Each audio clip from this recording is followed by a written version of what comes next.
Salam sejahtera Malaysia.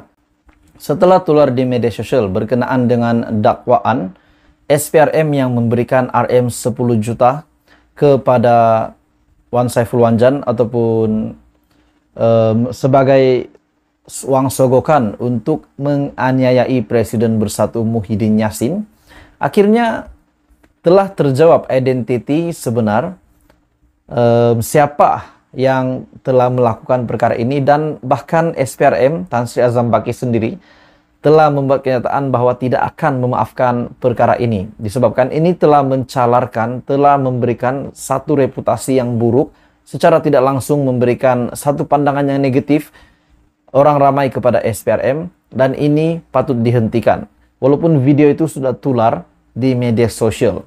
Jadi pada akhirnya perkembangan terkini setelah kes ataupun isu ini, dakwa SPRM menawarkan rasuah sebanyak RM 10 juta. Pengguna TikTok rupa-rupanya ada kaitan dengan Wan Saiful Wanjan, yaitu pegawai Wan Saiful sendiri. Menerusi satu artikel Malaysia Deadline, Suruhanjaya Pencegahan Rasuah Malaysia baru-baru ini menahan seorang pengguna TikTok yang menjadi individu yang mendakwa Wan Saiful Wanjan telah ditawarkan rasuah berjumlah RM 10 juta daripada SPRM. Jadi ini satu perkara yang sangat tidak baiklah kalau ini tidak benar. Sudah pasti ini membangkitkan kemarahan SPRM dan Ketua Pesuruhjaya Suruhanjaya Pencegahan Rasuah Malaysia sendiri, yaitu Tan Sri Azam Baki. Muhammad Syafiq Abdul Halim yang merupakan pegawai penyelidik kepada Wan Saiful mendakwa wang itu ditawarkan SPRM supaya bekas Ketua Penerangan Bersatu itu menukar kenyataannya. Salam sejahtera Malaysia, tuan-tuan dan puan semua. Selamat datang ke channel Fels Lifestyle. Saudara-saudara, ini satu kejutan besar daripada Tan Sri Azam Baki ataupun pengarah Suruhanjaya Pencegahan Rasuah Malaysia. Ramai yang sudah tahu tentang satu tuduhan yang diterima oleh SPRM berkaitan dengan seorang pegawai penyelidik kepada bekas Ketua Penerangan Bersatu Wan Saiful Wanjan berkenaan ataupun berhubung sogokan bernilai RM 10 juta oleh SPRM. Dalam kenyataan ini, oleh individu tersebut, individu berkenaan yang membuat kenyataan bahwa SPRM telah memberikan RM 10 juta sebagai tanda ataupun sebagai satu situasi, yaitu sebagai wang sogokan yang diberikan kepada Wan Saiful Wanjan untuk mengubah ataupun untuk menganiayai Presiden Bersatu.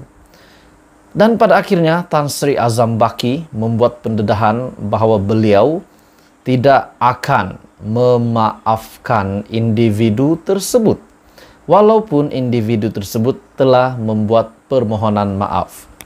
Jadi ini satu kejutan besar daripada Tan Sri Azam Baki. Betapa tegasnya, betapa disiplinnya Tan Sri Azam Baki memegang ataupun memikul jawatan sebagai pengarah Suruhanjaya Pencegahan Rasuah Malaysia. Akhirnya Tan Sri Azam Baki membuat kenyataan bahwa saya tidak akan maafkan dia. Kenyataan sendiri daripada Azam Baki. Oke, saudara-saudara, tuan-tuan dan puan-puan, sebelum saya meneruskan isu hangat hari ini, saya meminta jasa baik Anda untuk bantu channel ini dengan menekan butang like, share, dan subscribe. Menurut Azam Baki, saya tidak akan memaafkan individu berkenaan kerana telah merosakkan reputasi Suruhanjaya Pencegahan Rasuah Malaysia SPRM, tegas Ketua Pesuruhjaya SPRM. Ketua Pesuruhjaya, maafkan saya, bukan pengarah.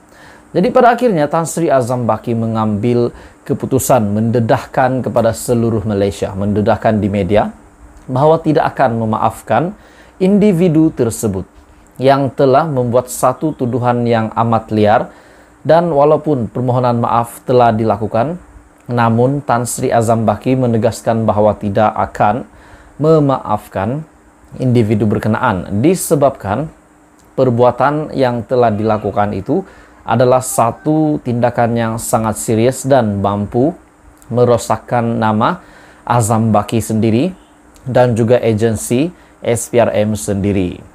Azambaki berkata demikian bagi mengulas dakwaan yang dibuat oleh individu tersebut, yaitu pegawai penyelidik kepada bekas Ketua Penerangan Bersatu, bekas Ketua Penerangan Parti Pribumi Bersatu Malaysia, Datuk Wan Saiful Wanjan, berhubung sogokan bernilai RM 10 juta oleh SPRM. Setelah saya meneliti perkara ini, saya juga merasa tidak relevan untuk SPRM memberikan RM 10 juta kepada Wan Saiful Wanjan untuk mengubah keterangan beliau untuk menganiayai Presiden Bersatu sendiri. Azambaki berkata, beliau secara pribadi tidak akan memaafkan individu berkenaan kerana telah merosakkan reputasi SPRM dan membuat satu tuduhan yang liar. Salam sejahtera Malaysia. Tuan-tuan dan puan semua, setelah Muhyiddin Yassin yang menjadi suspek di dalam isu Jana Wibawa, sudah pasti ramai yang menantikan apa perkembangan terkini. Dan kita tahu SPRM sudah membuat pendedahan bahwa SPRM akan meneruskan siasatan kepada bekas Perdana Menteri dan juga Presiden Bersatu tersebut, di mana Muhyiddin Yassin yang telah menjadi suspek untuk isu Jana Wibawa. Hari ini, saudara-saudara, perkembangan terkini baru-baru ini yang saya lihat di Twitter Astro Awani, di mana saya boleh buat satu persoalan, apa yang berlaku di Pagoh setelah Muhyiddin Yassin menjadi suspek isu Jana Wibawa dan juga beberapa pemimpin Bersatu, Adam Radlan, bahkan Wan Saiful Wanjan yang juga telah meletakkan jawatan. Adakah ini satu, kita boleh cakap ada connection ataupun berkesinambungan? Setelah perkongsian ataupun entry Twitter dari Astro Awani, pengarah syarikat perabot di Pagoh dihadapkan ke Mahkamah Session Johor Bahru atas 9 pertuduhan rasuah berhubung program Jana Wibawa. Jana Wibawa, pengarah syarikat didakwa minta dan terima rasuah RM 12,87 juta. Dakwaan ataupun tuduhan yang sama diterima oleh Wan Saiful Wanjan yang kini menjadi bekas Ketua Penerangan Bersatu, dan juga Adam Radlan yang juga menerima dakwaan yang sama, yaitu meminta dan juga menerima rasuah. Jadi saudara-saudara, ini satu pembongkaran ataupun pendedahan yang sangat mengejutkan.